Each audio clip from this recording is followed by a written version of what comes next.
The Uncertainty Brief. I'm Paula Scaper. And I'm Susan Goebel. How are you doing today, Paula? Number I'm doing all one right. author, by the way. Kudos to Paula. Thank you. Yay. Thank you. That was a ride for sure. Busy work, busy times. Yeah. Good times. Good times. Indeed. So, we have been getting a lot of questions in our DMs, have we not?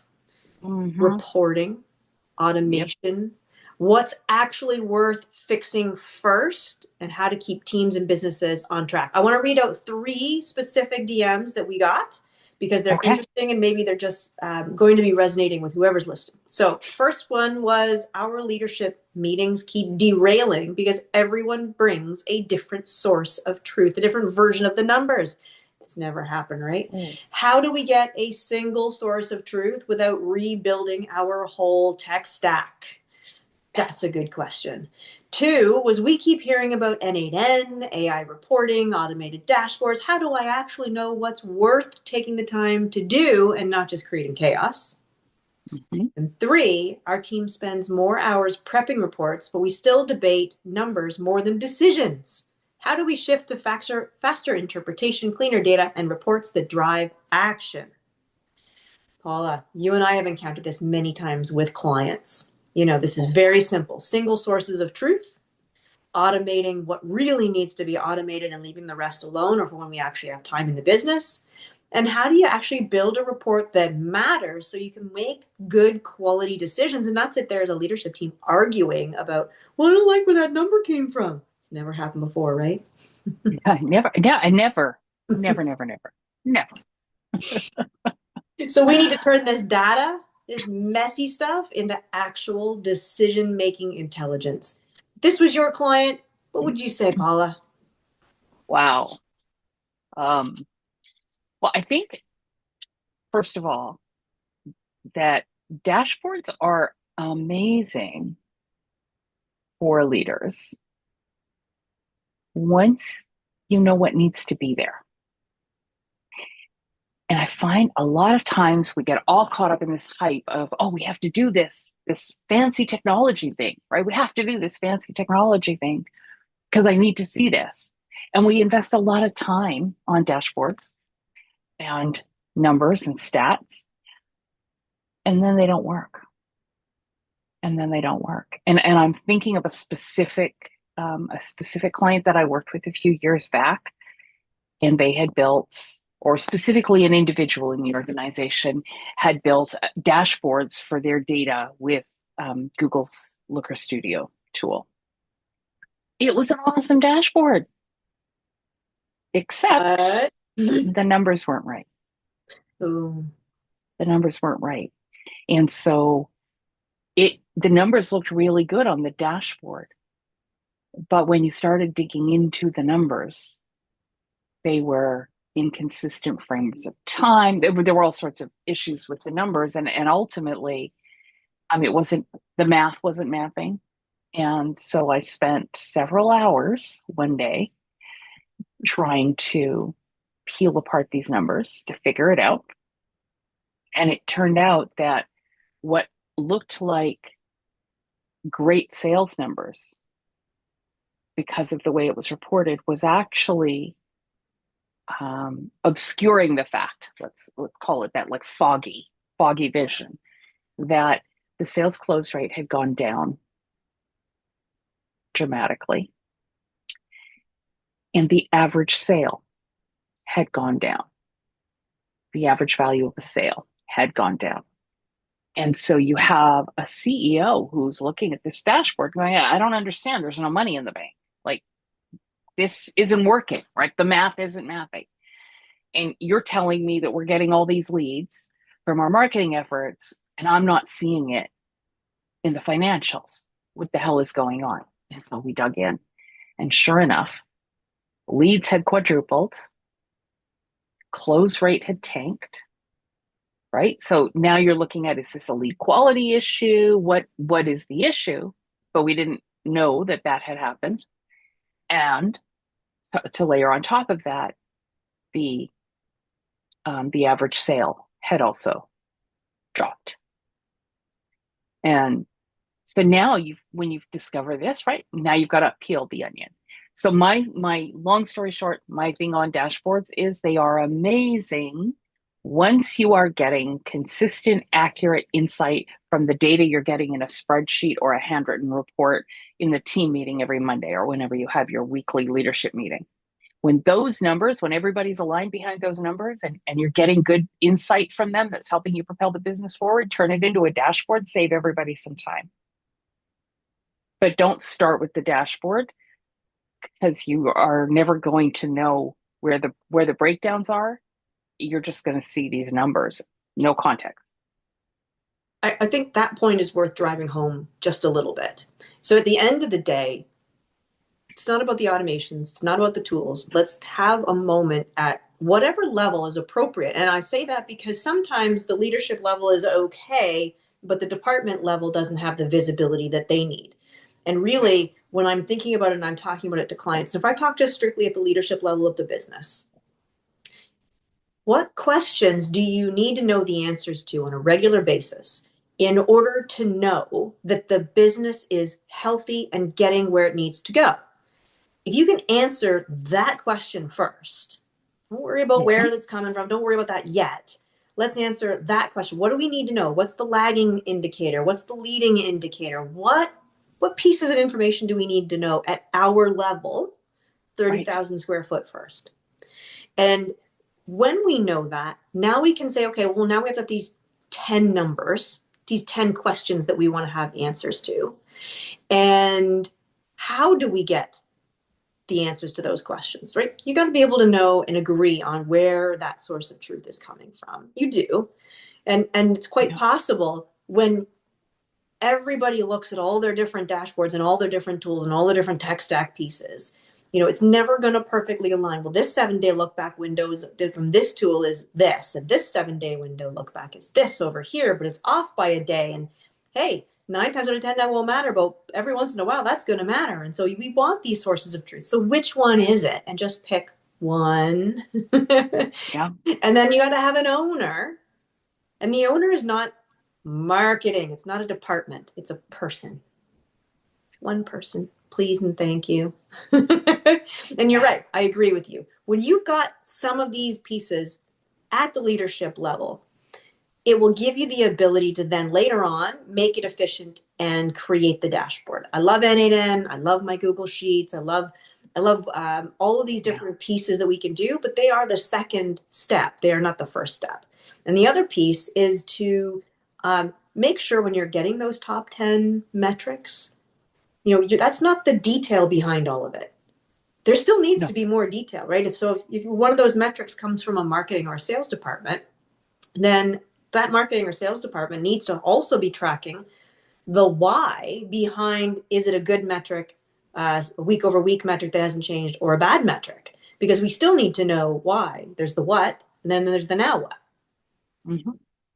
And actually, you just brought up something really important because we're talking week over week. But sometimes, if you don't actually give yourself enough of a time span between the points on your data chart, you're actually going to overreact to things that are reasonably minor, you know? And I've seen companies do this where, okay, we need to, I don't know, let's pick a sales number. We need to make 35 calls a week. Each rep needs to make 35 calls a week. So that means they've got to make, I don't know, what's five into 35, seven calls a day, right? Well, if you had a sales manager who's on top of, did you make 7 calls today? Did you make 7 calls today? You're, and then you panic because somebody's only made 3 calls on Monday and Tuesday. You're completely missing the fact that they only made 3 calls because they had 4 sales meeting and closed 2 deals.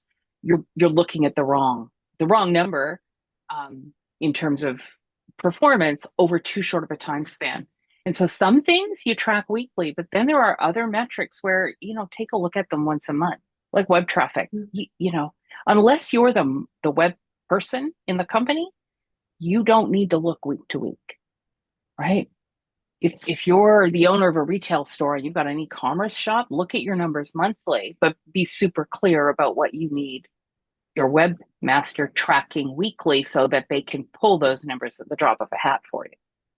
Can we also talk about having goals and objectives with our numbers? It's great to say my number is 10. But is 10 good? Is 10 bad? Is 10 a stretch? Is Yeah. 10 predictive? I have no idea. And sometimes I know the first few versions, and let's be clear, it takes time to get the numbers right. What are we tracking? What are we talking about? And why are we talking about it? It's not, hey, I did this once, look at my great chart. Yeah. Right? It's, hey, I did this and now I can understand what's going on in the business machine that is creating that number. Yep. It's very interesting to have those conversations. So you're right. The cadence. Is it a weekly number? Is it a monthly number? Is it a quarterly number? And the level of growth, the speed at which one organization is growing or not. If you're in hypergrowth, your cadence is going to be very different for some of these metrics compared to somebody who's growing at 2% a year. And let's say that's not bad, by the way. I love that they're growing at 2% a year. It's their goal, it's their objective, but they don't need to look at their numbers weekly. They need to look at them monthly for certain things. Yeah. And then those leading and laggings, and I know we talked about this before, but some things are predictive, leading, and some Mm-hmm. things are historical, and you can't impact anything in history. You can only look at that stuff going forward. You want to know something that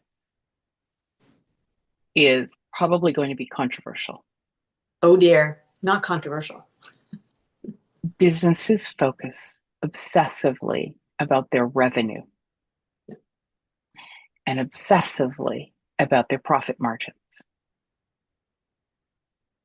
And those are both lagging indicators. Your revenue and your profit gives you information about decisions you made yesterday, activities you did 3 or 6 months ago, success rates for strategies you made decisions about last month, last year. They don't help you with anything other than knowing how much you can fund the future of your business. And I see a lot of people, a lot of business leaders get wound up about their revenues, but they don't change the behaviors that led to those revenues. They actually lean in to those behaviors. And a great example of that is just this year with no, COVID. I was going to say with COVID. Whoa, everything else that's happened. I feel like, COVID started this period of chaos that just is never going to end in the world. But at the beginning of this year, a lot of business leaders, you had two kinds. You had the folks that were like, okay, meet this conditions of the world head on, and we're going to drive forward. They were the minority. And then there was a group that was, oh my gosh. And what people did is they did all the things that haven't worked in the past. And now those businesses are paying the cost, unfortunately. And that's why we're seeing layoffs. We're seeing, job cuts. And I'm not talking about the auto sector and this, there are some things where the market just gives you a kick in the teeth and nothing you can do about it except your best to hang in there and get through. Those are not the companies I'm talking about, to be super clear. I'm talking about adjacent businesses that just sort of, focused on the revenue shrinkage. And hey, done it myself in my own businesses. When things take a turn down, it's easy, but it's wrong. Yeah. Yeah, it's a mistake. So I think we've done a pretty good job so far, just touching at the very high level. Oh, totally. Um, what metrics, how we build trust, Mm-hmm. how we really think about getting a source of truth. As we're wrapping up here, as I know we're Yeah. wrapping up to time, I want people to also be thinking about however they're collecting that data and information to be mindful of whatever their tech stack is, because a lot of people got hit this week by the Cloudflare issue and had significant impacts. I know I went to open up one of the tools that I use in the morning, and I had to investigate why it wasn't working. I had no idea that there was an impact in so many businesses until I started digging into it, the Cloudflare issue. So I only mention that just because, we need to mitigate risk. We do. And it actually brings up maybe a topic for another day, but it does bring up that with everything having moved to the cloud, because we went through it, worldwide not that long ago with AWS when they had their kerfuffle. And if you're in Canada and you're on the Rogers network, there was yet another, that was how, 2 years ago now? Um, Well, but it was a big impact. The technology is a huge vulnerability point, and so are you backing up your data somewhere where, worst case scenario, you can still access it or at least download it or something? Yeah. yeah, it's interesting because it brings back to mine, and I'm glad you said that. I mean, I'm not personally on Bell, but the rest of I'm not personally on Rogers. The rest of my family is, and so I was hosting them for a while, and I'm like, oh, I could call you, but you're not actually going to receive my call. They're all within a 5 minute distance, Yep. so I'm like, okay, I better walk over and let you know what's going on, let you know it's a safe place because I don't have the same service provider, right? And I kind of kept it different on purpose because you just never know. But the pieces are true where you look at it, and as we go into this fourth quarter of the year, right, and we're talking about strategic planning, this Mhm. is a risk area that doesn't Yeah. often get quite enough discussion. I know we talked mostly about KPIs, and that's where our DMs were coming in, but let's just migrate this conversation over to cybersecurity and power outages and all of these other risks that we really need to if we're in business. What happens if is a great question. But maybe that's for another day. That is for, I mean, there are a few things that we didn't touch on today that I think are worth addressing another day. Data hygiene, Mm. because often that's a big cause of, everyone has different numbers. Their numbers are all accurate based on the version of the data they have. So that's a key one. And then the productivity loss when you allow that to go unchecked. We didn't even talk about that. There's so much to this topic. Well, maybe we should do that next time and start covering one of these two topics. But hey, guys, There let we us go. know in the DMs and tell us which would you rather listen to next time, talking to us about data hygiene or productivity losses because you're not doing the right thing because you just don't know that it's not the right thing to be doing. That's a good one. Awesome. All right. Well, Paula, I think we're at time. We are. We are Oh, at time. Go so fast. gosh. Thank you for another good conversation, and we will see the rest of you next week. It's good talk.